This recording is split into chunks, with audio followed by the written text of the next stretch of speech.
រៀបសួរពុកម៉ែបងប្អូនទាំងអស់គ្នានៅស្រុកនេះដល់រដូវក្តៅហើយចាមានដាំអីទេបន្លែកាពិកប៉ុកក្បែរផ្ទះហ្នឹងចាតកួនខ្មែរយើងតកួនចិនតកួនសតកួនសតកួនចិនស្បៃឬតឡាចអី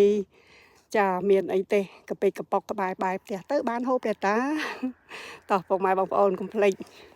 ចាបន្លែខែក្តៅរយៈពេលមានតែ2ខែជាងទេតែយើងអត់ដាំគឺអត់បានញ៉ាំទេចាដល់ព្យាយាមរដូវក្តៅវារយៈពេលខ្លីអញ្ចឹងណាចាតែមានអីទេបន្លែអាស៊ីយើងដាំបានតិចតួចញ៉ាំដែរហ្នឹងហើយយើងព្យាយាមវាបន្តិចវារៀងហត់បន្តិចហើយចាមានអីទេដាំ